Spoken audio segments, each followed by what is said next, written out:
आध्यात्म भाषा में इसको बताया गया है इच्छा। तुलसी बाबा ने श्री रामचरितमानस में लिखा है, सुरसा नाम अहिन कई माता, पठई आई कही ते बाता। आज सुरन मोहि दीन आहारा, सुनत बचन कह पवन कुमारा। राम काज करि फिर मैं आऊं, सीता कहीं सुधि प्रभु ही सुनाऊं। तब दाऊ बदन पैठी हूँ आई, साथी कहूँ मोहि जानित माई। कौन जतन दे नहीं जाना, प्रशसन मोहि कहो हनुमाना। जो जन भर तब बदन पसारा, कभी तब कीन दुगुन विस्तारा। सोरह जो जन मुख तब टयो, तुरत पवन सुत बात सभयो। जस जस सुरसा बदन बढ़ावा, तासु दूस कपि रूप दिखाओ। तासु दून कपि रूप दिखाओ। सत जो जन ते आनन कीना, अति लघु रूप पवन सुत मीना। बदन पैठि पुनि बाहर आवा, मांगा विदाता सिर नावा। सीता जी से राम राम कहियो, हनुमान जी राम जी से राम राम कहियो, हनुमान जी। ये भक्ति के मार्ग की दूसरी बाधा है। क्या? सुरसा, ये नागों की माता है। प्रकट हो गई आकाश मार्ग में, रोक लिया रास्ता हनुमान जी का। कहा देवताओं ने तुमको हमारा भोजन बता, मैं तुमको खाऊंगी। तो हनुमान जी ने कहा मैया अभी प्रभु का कार्य नहीं हुआ है, माता का संदेशा प्रभु तक पहुंचा दे। प्रभु का संदेशा माता तक पहुंचा दो, माता का संदेशा प्रभु तक पहुंचा दो, फिर मैं आऊंगा, हमको खा लेना। सत्य कहो मैं जान दे माई, मैं झूठ नहीं बोलता, मैं सत्य बोलता हूँ। कौन जतन दे नहीं जाना। तो हनुमान जी ने कहा अच्छा ये बात, फिर तुम खाए के दिखाओ। एक योजन का मुंह फैलाया तो हनुमान जी तुरंत डबल हो गए 2 योजन की। फिर 16 योजन का मुंह फैलाया तो हनुमान जी 32 योजन के हो गए। फिर जस जस जितना जितना मुंह फैलाया हनुमान जी से डबल होते गए। फिर 100 योजन का जो मुंह फैला दिया, तब हनुमान जी छोटा रूप बना के मुख में प्रवेश कर गए, पेट में जाके फिर मुख से बाहर आ गए। कहा मैया मैं तो आपके पेट में जाके आ भी गया। तब सुरसा बड़ी प्रसन्न हुई। कहा मैं तुम्हारी परीक्षा लेने आई थी, परीक्षा में तुम पास हुई। पास हुई परीक्षा में।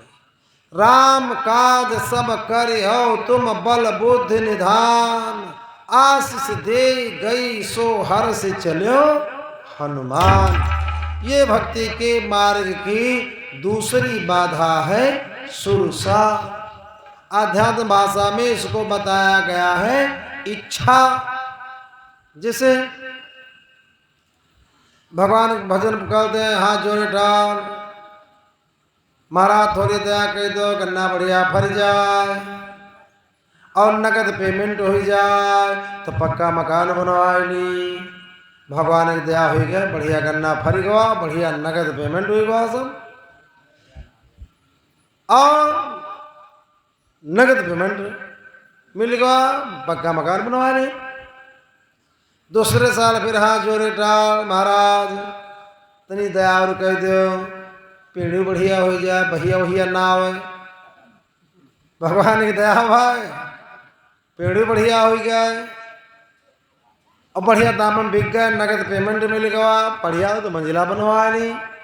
अब यही सुरसा, इच्छाएं हैं, यही सुरसा है। फिर तीसरी इच्छा जगी। तीसरे साल पे हाथ जोड़े ठार, महाराज तनिक दया और कह दो, 4 पहिया कर बोलेरो ले भैया। भगवान का दया हो गई, बोलेरो ले ठड़िया ले लिया। फिर एक दिन हाथ जोड़े ठाकर, महाराज तनी तनी दया और कह दो, तनी लाइसेंस बनवा दो, तो रिवॉल्वर के या राइफल के। भगवान का दया हो गया, वह बन गवा।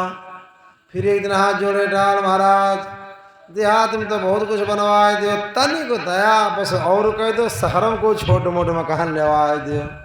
यही सुरसा है।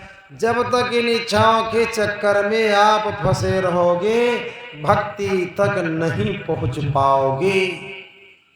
अगर भक्ति तक पहुंचना है तो अति लघु बनना पड़ेगा, छोटा बन के रहो। जब मान सम्मान मिलने लग जाए समाज में, पद प्रतिष्ठा बढ़े समाज में, धन दौलत मिलने लग जाए तो उस समय अहंकार न आने दीजिए, अति लघु बन जाइए, अपने को छोटा बना करके आप चले,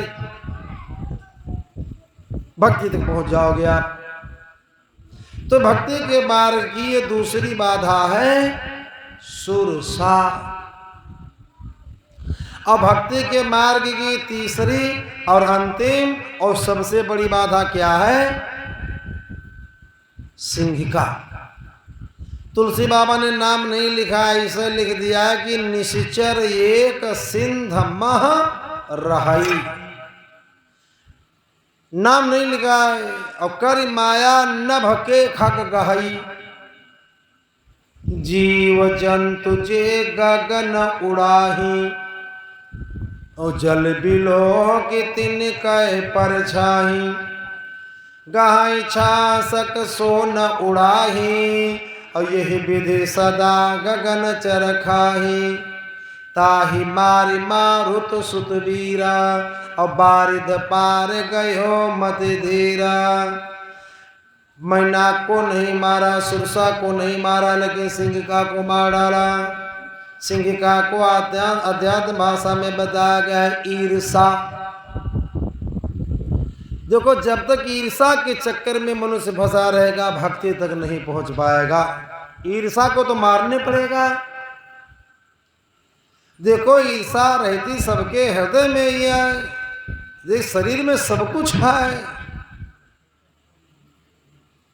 इसी शरीर में भगवान भी है, इसी शरीर में भूतवो है। अब जिसको आप जगा ले, जिस पर आप विश्वास कर ले, इसी शरीर में ईर्षा भी है। निश्चर एक सिंध मार है, जिसे समुद्र में वो रहती थी राक्षसी, जिसका नाम था सिंहिका अथवा छाया ग्रहणी। ये राहु केतु की मम्मी है और प्रहलाद की सिस्टर है, बहन है, सगी बहन। हिरण्यकश्यप की पुत्री है, विप्रचित्ति दैत्य की पत्नी है। और इसमें एक बहुत बड़ा गुण ये था कि उड़ने वाली पक्षी की परछाई को पकड़ के मार के खा जाती थी।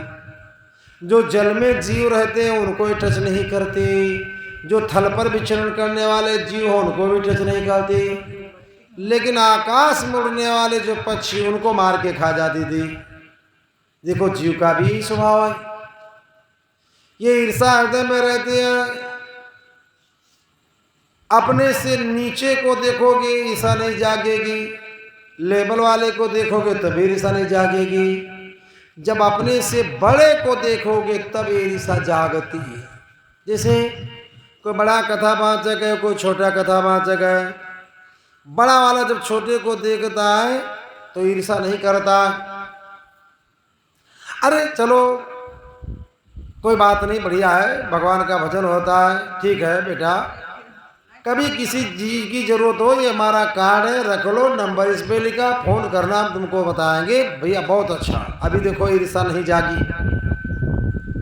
अब कोई अपने लेवल का है, बराबरी का, चलो व्यास बंधु है अपना, भगवत भजन करता, अच्छी बात है।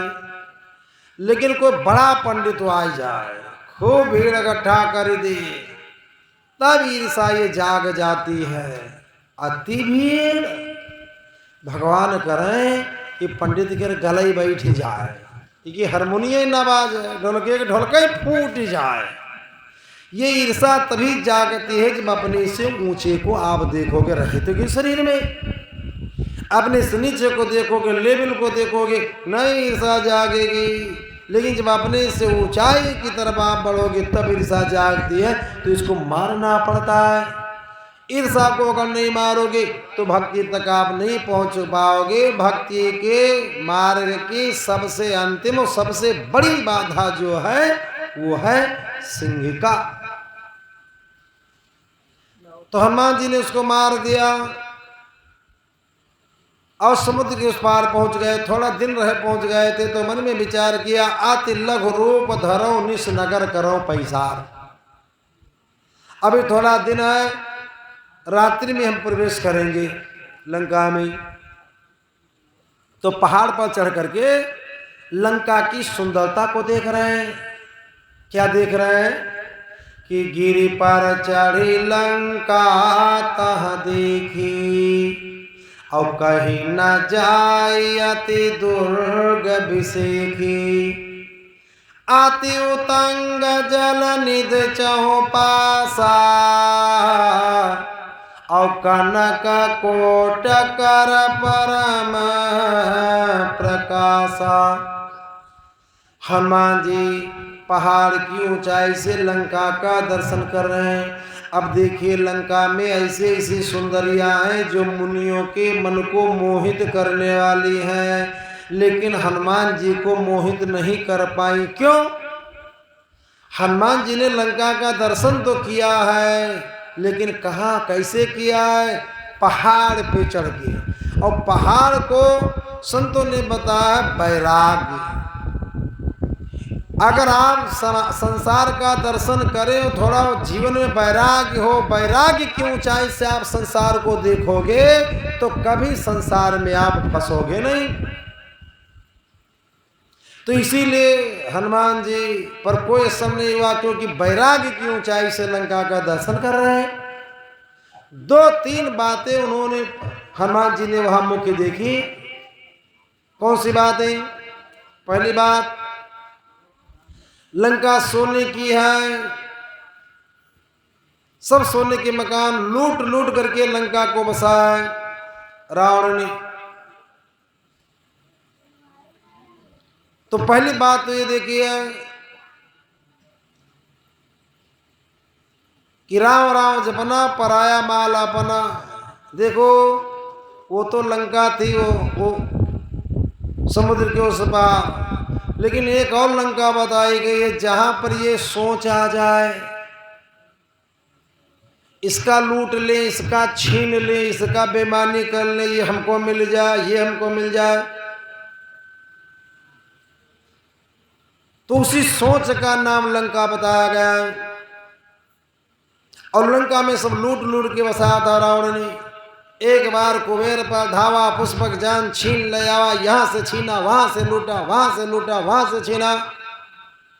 तो जहां जिसके मन में ये भाव आ जाए कि इसका छीन ले, इसका लूट ले, तो उसी सोच का नाम लंका बताया गया। दूसरी बात क्या देखी हनुमान जी ने? दूसरी बात हनुमान जी ने जो वहां देखी है कि नर नाग सुर गंधर्व कन्या रूप मुनि मन मोही, वहां सब सौंदर्य के उपासक हैं। सौंदर्य के उपासक बहुत है। रावण ने ऐलान कर दिया था, चाहे नर कन्या हो, चाहे नाग कन्या हो, चाहे देव कन्या हो, चाहे गंधर्व कन्या हो, अगर वो सुंदर है तो उसको लंका में लाया जाए। तो जहां पर ये भाव आ जाए कि जात बिरादरी कोई हो, बस लड़की सुंदर हो, हम तैयार हैं, उसी सोच का नाम लंका बताया गया है। देखो जिस शरीर को देख करके आप वाह बोलते हैं, वाह हाउ ब्यूटीफुल, थोड़ा 1 सेंटीमीटर उस पर ऊपर का चर्म हटा दीजिए, अंदर शरीर में इतनी गंदगी भरी हुई है कि आप देख नहीं पाओगे। जिसे कोई जल जाता है और कोई देखेगा जहाँ ना भैया ना देखे भाई है तो शरीर वो भी, लेकिन उसको नहीं आप देख पाते। इस शरीर में इतनी गंदगी भरी है, जिसको देख करके आप वाह कहते हो, फिर उसको देख करके वमन करोगे, इतनी गंदगी अंदर भरी हुई है। तो जहाँ पर ये सोच आ जाए कि जात बिरादरी कोई भी हो, लड़की बस सुंदर हो, हम शादी करने के लिए तैयार है। तो सोच का नाम लंका बताया गया। दो बातें हो गई। तीसरी बात और बताई है, देखिए हनुमान जी ने वहां क्या कि कहीं महिख मानुष धेनु खराज खल निशाचर भक्षहि। ये तीसरी बात देखिए, कहीं भैंसा काटे जा रहे हैं, कहीं मनुष्य काटे जा रहे हैं, कहीं छगड़ी बकरा काटे जा रहे हैं, कहीं कच्चा खा रहे हैं सब, कहीं गौवें काटी जा रहे हैं। तो जहां पर ये सोच आ जाए कि दूसरे का मांस खाएं और अपना मांस हम बढ़ाएं, इसी सोच का नाम लंका बताया गया है। अब खाए वाले जान दो कहा थे, कहने भगवान ने छगड़ी बकरी ने बनाई नहीं कहा है बद गए, का हरमा थोरो मची है, बनाई तो खाए नहीं बद गए। देखो अपने मर्जी के मुताबिक बात खूब बना लेते हैं सब। ये भगवान बनाए ने कहा है बद गए हैं, तो भगवान तो बहुत कुछ बनाए नहीं है, का सब खाइन जी हो कहा, विचार करो। भगवान तो तुम्हारे अम्मो पप्पा को बनाए ने, कोई उनका काटी खा जाए तो जानी। भगवान तो तुम्हारे लड़को बच्चा के भरों को बनाने को उनका काटी खान दिखा जाओ। भगवान तो पत्थरों बनाने को दिन छौकी खाओ मरे धरे भय तीर। भगवान तो लोहा बनाने का चबाओ। अरे भगवान ने बनाया क्या तो सब चीज खाने लग जाओगे। जो शास्त्र हमारे अलाउ नहीं करते हैं वो नहीं खाना चाहिए, जो शास्त्र हमारे अलाउ करते हैं वही खाना चाहिए। तो जहां पर ये सोच आ जाए कि दूसरे का मांस हम खाएं, अपना मांस हम बढ़ाएं, तो उसी सोच का नाम लंका है। एक भोल मत पालो, सब लोग से बहुत लोग कहा अरे कमजोर है तो बहुत सलाह, अरे तनी मांस खाओ, अरे अंडा खाओ, देखो मिठाई जी है। अब विचार करो, बिलैया तो चूहे मारी मारी खाते कत्ती मोटी हो जाते हैं, हाँ। और हाथी कौन मांस खाते, तो घासे फूस तो खाते, देखो भूखा शरीर देखो, बिलैया देखो। तो ऐसा नहीं कि आप मांस खाने से मोटे हो जाओगे, लेकिन यह लोग भी बिगाड़ लोगे और वो लोग भी बिगाड़ लोगे। आने वाली पीढ़ियों को भी झेलना पड़ेगा कि जैसा खान पान होता है फिर उसी प्रकार से मनोवृत्ति हो जाती है, वही स्वभाव बन जाता है। और खान पान अगर गलत है तो आपका व्यवहार निश्चित गलत हो जाएगा, और जब व्यवहार गलत रहेगा तब आप कर्म गलत करोगे, और जब कर्म गलत करोगे तो उसका भोग आपको ही भोगना पड़ेगा। तो इसीलिए बताया गया है थोड़ा आहार शुद्धि पर सब लोग ध्यान दीजिए। आहार शुद्ध करो। लोग कहावत में भी कहते हैं जैसा खाओ अन्न वैसा होए मान, और जैसा पियो पानी वैसी होए बानी। थोड़ा आहार शुद्धि पर सब लोग विचार करना। देखो समझाना बताना हमारा काम, मानना है ना मानना आपकी मर्जी है। मानोगे फायदे में रहोगे, ना मानोगे तो हमारा नुकसान कुछ नहीं होगा, नुकसान आपका ही होगा। क्योंकि खान पान से बहुत बड़ा फर्क पड़ जाता है। अगर आपका तामसी भोजन है तो वृत्ति आपकी तामसी हो जाएगी, कभी सात्विकी वृत्ति आपकी हो ही नहीं सकती। जैसे बहुत कहा थे महाराज पूजन करे बैठे थे कुछ मन नाय लागत है, तो मन कैसे लागे। हम समझ जाते हैं इनका खान पान सही नहीं है। अगर खान पान सही है, शुद्ध सात्विक भोजन आप करते हैं तो मन कैसे नहीं लगेगा भजन में। मन तभी नहीं लगता है जब तामसी चीजें आप सेवन करेंगे, मांस खाएंगे, मदिरा पिएंगे और तामसी चीजें खाएंगे, तब मन नहीं लगेगा भजन में। अब रावण ने तो यही तो विचार किया था कि तामस शरीर है हमारा, खान पान सही नहीं हमारा, तो भजन तो हो नहीं पाएगा, तो प्रभु से हम बैर कर लें, प्रभु के यहाँ तो मर के मुक्त हो जाए। तो रावण ने तो अपनी मुक्ति का उपाय कर लिया था, प्रभु से बैर बना लिया था। अब आप इतने बलवान नहीं कि भगवान से बैर कर पाओ रावण के जैसा, हाँ। तो इसलिए हमारी प्रार्थना थोड़ा खान पान पर ध्यान दीजिए, आहार की शुद्धि कीजिए। देखो जीव जो होता है, प्राण अपना प्यारा सबको होता है। जैसे हम आपको मनुष्य का तन मिला तो हमको अपना प्राण प्रिय है, छकड़ी बकरी का अपना प्राण पी है, जो नाली किरवा है उनका वह तनमा नीक लागत। देखो जीवन सबको अपना प्यारा है।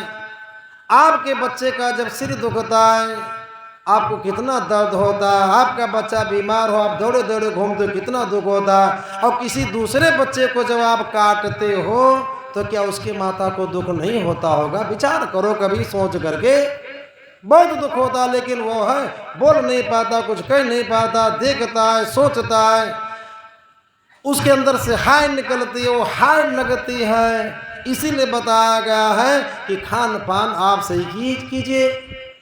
अब लोग कहते हैं अगर काटने वाले ना काटें तो हम खाए वाले ना खाए, बारे खाने वाले खाना छोड़ दे तो काटने वाले फिर क्यों काटेंगे? विचार तो कीजिए। तो इसीलिए बताया गया है। और जो ये मांस खाया जाता है इसमें एक दो नहीं कई लोगों को दोष लगता है। अनुमंता च विशंसता निहंता क्रय विक्रयी संस्कर्ता चोप हरता स्वाद कचेत घात का, ये 7-8 लोग हैं, सबको दोष लगता है। जैसे कोई पूछला भैया कुछ कमजोरी है का मांस खावा करी, अगर तुम कह दो हाँ हाँ खावा करो, कहीं तुम देहो तुमको भी दोष लगेगा, लगेगा निश्चित, खाएगा वो तुमको दोष लगेगा। और किसी को तुमने सलाह अपनी तरफ से दे डाली, अरे भैया अरे तनी कुछ खाना पाना वैसा करो, देखो तगड़े हो जाओगे, खाएगा वो दोषी तुम हो गए। देखो जो काटता उसको तो दोष लगता, जो बाजार से लेकर आता उसको भी दोष लगता, यहाँ तक जो मसाला पीसता बनाता उसको भी दोष लगता है, जो स्वाद देखता उसको भी दोष लगता है। तो इसीलिए बताया गया है एक दो नहीं कई लोगों को दोष लगता है इसमें। अनमंता च विशंसता निहंता च क्रय विक्रयी संस्कर्ता चोप हरता स्वाद कचेत घात का, मानने वालों को तो लगता है ये। तो इसीलिए जहाँ तक संभव हो सके थोड़ा आहार शुद्धि का विचार अवश्य सब लोग करें। थोड़ा करके देखिए थोड़ा आहार शुद्धि, उसके बाद में देखना क्या परिवर्तन आता है आपके जीवन में, बिल्कुल निश्चित है परिवर्तन आएगा। तो हनुमान जी ने तीसरी बात देखी कि लंका में जो खाया जा रहा था, कहीं महिख मानुष धेनु खर अज खल निशाचर भक्षणी, ये 2-3 बातें हनुमान जी ने देखी हैं, वो भी बैराग्य की ऊंचाई से पर्वत पे चढ़ के देखी। फिर छोटा रूप बना लिया और लंका में प्रवेश किया। लंकिनी थी पहरेदारी पर, लंकिनी ने रोक लिया, ये चोर कहाँ जाता है, संसार में जितने चोर सब हमारा भोजन है। हनुमान जी ने कहा अच्छा तुम चोरों को खाती हो? कहा हाँ। तो हनुमान जी ने कहा तो सबसे बड़ा चोर तो तेरा राजा रावण है जो हमारी माता को चुरा लाया, क्या तेरी भूख नहीं रह गई क्या? उसको क्यों नहीं खाया? एक मुक्का मार दिया, मुटका एक महाकप हनी और रुधिरी बमत धरनी ढनमनी, खून की उल्टी होने लगी, ढुमकिया लगा कलामदारी खाए गए 3-4, और ये कई मुक्का में उसकी बुद्धि सही होगी। देखो जब संत का मुक्का लगता है तो फिर जीव का कल्याण हो जाता है। हनुमान जी ठहरे संत, एक मुक्के में उसकी बुद्धि सही हो गई। बड़ा सुंदर उपदेश दे रही है हनुमान जी को। क्या बोल रही है कि प्रभसि नगर की जे सब काजा, हृदय राखी कौशलपुर राजा। आज हनुमान जी आगे बढ़े तो क्या करते हैं, मंदिर मंदिर प्रति कर शोधा, और देखे जाता आगे नित जोधा। गयो दशानन मंदिर माही, अति विचित्र कही जात सुनाही। शयन किए देखा कपिते ही, और मंदिर मौन दीखी बैदे। मंदिर का मतलब मकान, इस मकान के पर्यायवाची शब्द हैं। मकान खोज कर रहे हैं।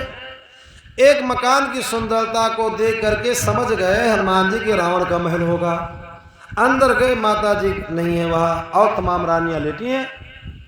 अब हनुमान जी को ये कैसे पता चल गया हम माता जी ने, पहले तो मुलाकात हुई नहीं थी। हनुमान जी बहुत बड़े बुद्धि के सागर हैं।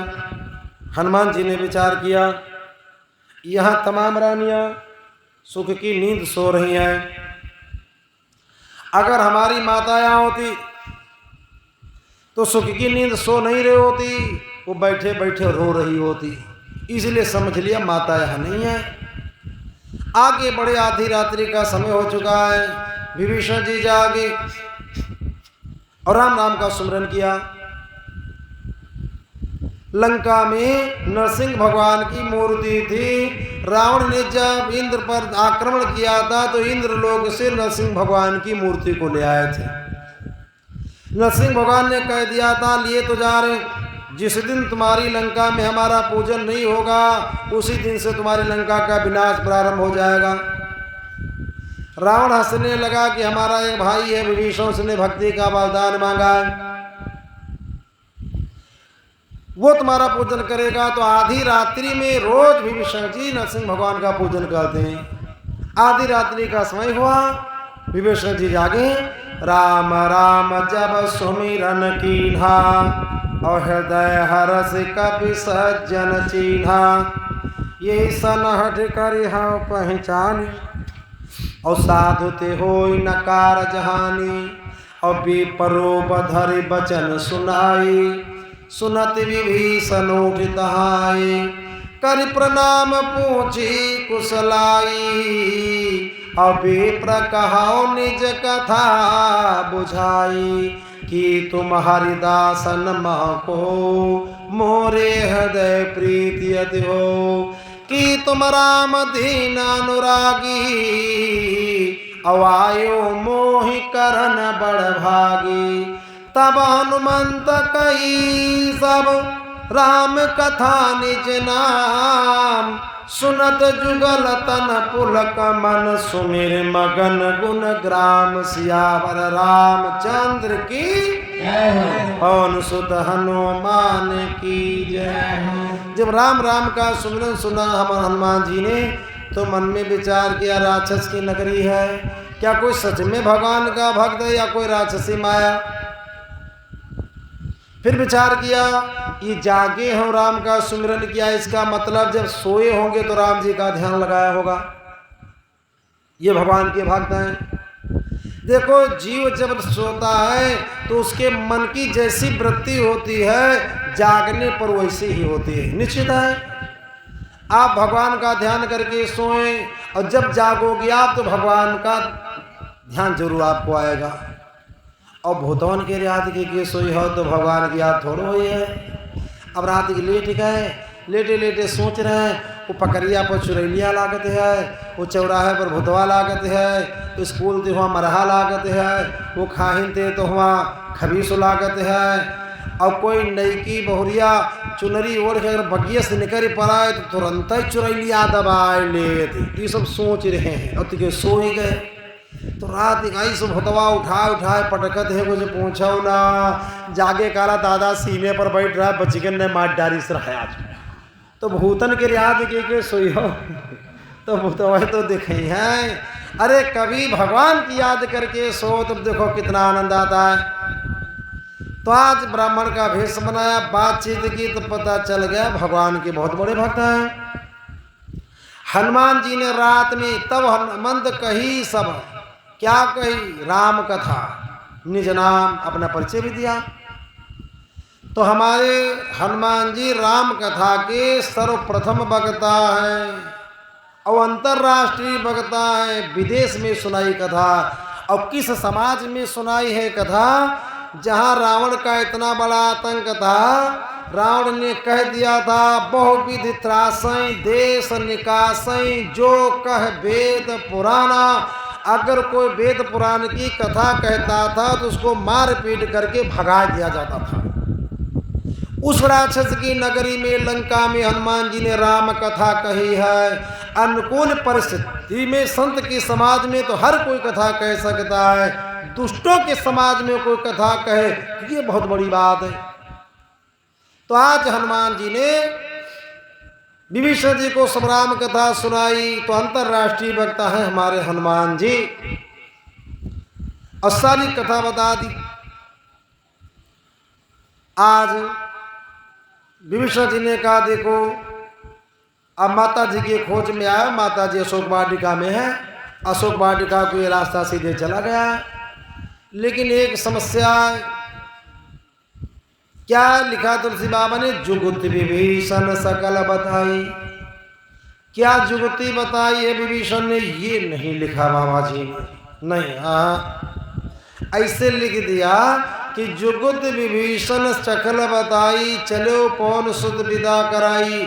तो कौन सी युक्ति बताई है हनुमान जी को विभीषण ने, वो युक्ति ये है, विभीषण जी ने हनुमान जी से कह दिया, रात्रि में लंका में 2 लोगों का प्रवेश है केवल बस, या तो हमारा भाई रावण या मैं, तीसरा कोई अशोक वाटिका में रात में नहीं प्रवेश कर सकता। तो अगर तुमको जाना है तो या तो रावण का रूप बना के जाओ या हमारा रूप बना के जाओ, तब प्रवेश मिलेगा। ये जुगुती बताई दी। तो हनुमान जी ठहरे भगत, तो रावण का रूप कैसे बनाते, तो विभीषण का रूप बना करके हनुमान जी गए, प्रवेश कर गए, फिर अपने रूप में आ गए, पेड़ पर बैठ गए। इतने में रावण तमाम रानियों को लेकर आता है, बहुत प्रकार से भय दिखाता है, और ये भी बहुत प्रकार से भय दिखाता है, और बार बार कहता है, एक बार विलोक मम हो रहा, एक बार हमारी तरफ देख लो बस। बड़ा वार्तालाप हुआ, माता जानकी डरी नहीं, डट के रावण से बात करी, और ये भी यहां तक कह दिया, हमारे प्रभु हैं सूरज के समान, उसके समान तो तू जुगुन्नू है, तेरा क्या प्रभाव उसके, हमारे स्वामी के आगे, तू उसके आगे जुगनू के समान है। आज रावण ने राक्षसियों से कह दिया, इसको समझा देना, 1 महीने के अंदर में अगर इसने हमारी बात नहीं मानी तो इसको हम जबरदस्ती